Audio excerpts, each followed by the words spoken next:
Hey, it's Zalman. This time coming to you from my garden. Friday afternoon, Shabbat's ready. It's time to get ready for Shabbat and just learn and study. I want to share with you something small. Actually from this week's Parashah, this week what we read in Torah and Shul tomorrow. In Israel we read Parashat Shelach. And Parashat Shelach we have a story about Moshe Rabbeinu, which is told by God to send 12 anashim, 12 people, nisi'im, leaders of their tribes, to Canaan, to the land of Canaan, the land of Israel, to look into it before they enter this land. They've been in the desert after they came out of Egypt. And we know this story as the story of the 12 spies, the story of the spies that go to Israel. They come back, they sin, and because of their sin, the children of Israel wander for another 40 years till they enter the land. Because of their sin, only the next generation will enter the land. They won't have the opportunity. It's a very interesting story. It actually has a connection to tour guides in Israel because they come back holding on their shoulders, bringing with them from the goods of the land. And one of the things from the goods of the land they bring back with them is grapevines, big grapevines, which has actually become the logo and slogan of tourism of Israel.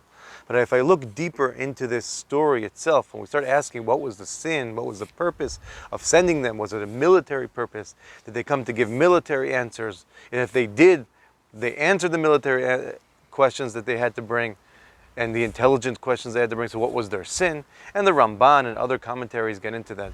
But I really want to look into this, the name. We call them the 12 spies. And the truth is, it doesn't even call them spies. The first thing calls them anashim. And the only place that we have that talks about them in spies is not in our parsha. It's actually the next book, in the book of Dvarim, Deuteronomy, when Moshe Rabbeinu recounts what happened here.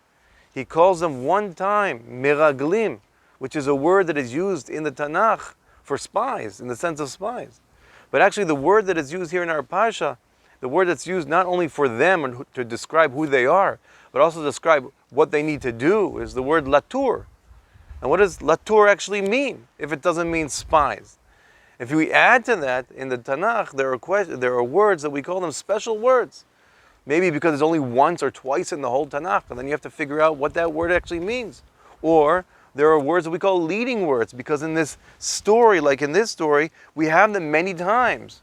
And the word, or the root word in Hebrew, latur, comes no less than 12 times, which means we have to listen to this word. And what does this word latur actually mean? Which is a very interesting question, because it derives from it who these people are, and maybe what their sin was. Rav Samet, the rabbi in Israel, here discusses this in one of his books about Parashat HaShavua. In really important question. And we actually find this root latur in Israel, in the Tanakh, a couple more times. I think this will be maybe a little bit of the key or the answer to understanding what this is. So in the end of the same parsha, we have the story about the tzitzit, the fringes. It says, "Lot uzchartem," you remembered kol mitzvot Adonai, everything God tells you. "V'lo taturu acharei levavchem," you shall not follow where your eyes take you and your heart takes you, because you will sin.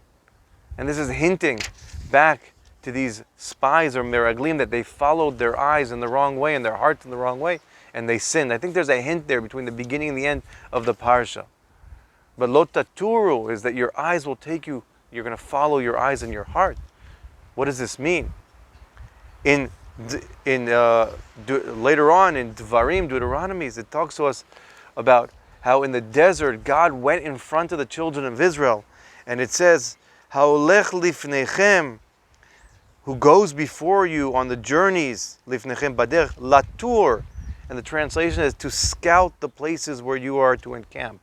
That means the God, the presence, the fire, the pillars of fire, the clouds went before the children of Israel as scouts that scout out the right place for them to put down camp. God will go in front. Hashem will go in front to scout out the place you need to go. I want to go one more place, and that is the place in the prophet of Ezekiel. And he also talks about God, or Hashem, choosing the land of Israel. And he says in Yechezkel chapter 20, Kaf, Pasuk Vav, "That same day I swore to them to take them out of the land of Egypt into the land flowing of milk and honey." And it says in Hebrew, "Asher tarti," a land which I had sought out for them. Tarti, not just did he go before, he chose it. He scouted it. It's very interesting because the Rav Samit shows that in an ancient Semitic language, in Akkadit, the root word latur actually means to wander. And if I put the two together, it means to wander. You wander around, but what do you wander for?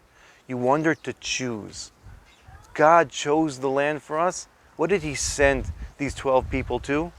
There is a divine choice of the land, and now we need a human choice of the land. We need to choose the land. And how do you choose the land? By scouting, by walking around, by feeling it, by experiencing it. You get to choose what has been chosen. Take your ownership of what you own. It's a question I ask a lot. How do we own our relationship with Israel? And my answer is always, you walk it. Because in Hebrew, like everywhere else in Israel, there is a word or there's a term that says derech haraglaim, through the feet. You understand, it's a real army term. You know, if you don't know discipline, they're going to teach it to you through your feet by making you running back and forth and back and forth. Through your feet you experience. Lech lecha, go to the land, it says to Abraham. Famous Israeli song, Kum ve'italech ba'aretz. Get up and walk the land to its length and its breadth. Which means, what will you do when you walk the land? Sham tivgosh, you will meet the land when you walk the land. How much do we miss walking and taking our ownership of Israel through experiencing it, through smelling it? That's what I live for. That's what I do. And how hard is it right now in the times of Corona to actually do that, to walk the land, to take our ownership? I want to give you another thought. One of the founders of educational or tourism of Israel is a guy called Ze'ev Vilnai, big teacher of mine. He once wrote a book, Ve'ahavta le'artzecha kamocha. You should love your land as yourself. A takeoff the very famous Ve'ahavta le're'echa kamocha. You should love your fellow friend as yourself. Again, your friend and your land, they are both ownership relationships you need to take ownership over. And the back of it, he once wrote a beautiful thing asking, what am I as a tour guide? I actually translate this. I'm going to want to read you a little bit. He says like this, I am a nofan. What does that mean? I am often asked, what are you really? A geographer? A historian? Archaeologist? A botanist? Zoologist? After all, your explanations, you talk about the geography of the place, the events that occurred there, the ancient remains about plants and animals. Well, what are you? Actually, it's a question I ask myself. What am I? My answer is, I am a nofan, which translates, I would say, to a landscapist or landscapologist.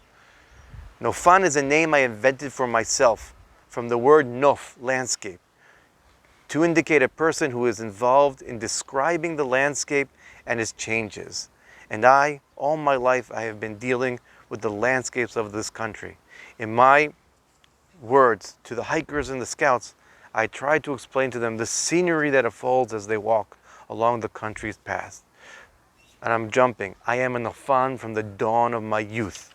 And he says like this, and I have always tried to get to know this Eretz Rabbah, the land of Israel, through my feet. Many times I marched on her earth and among her stones. In the words of the ancient poet, King David from Psalms, for your servants desired its stones and favored its dust. Years ago, Yehuda Levi, the great Jewish middle-aged poet and philosopher, said, and he wrote, if only I could wander upon the places where God was revealed to your seers and messengers. A song of yearning to walking on the land.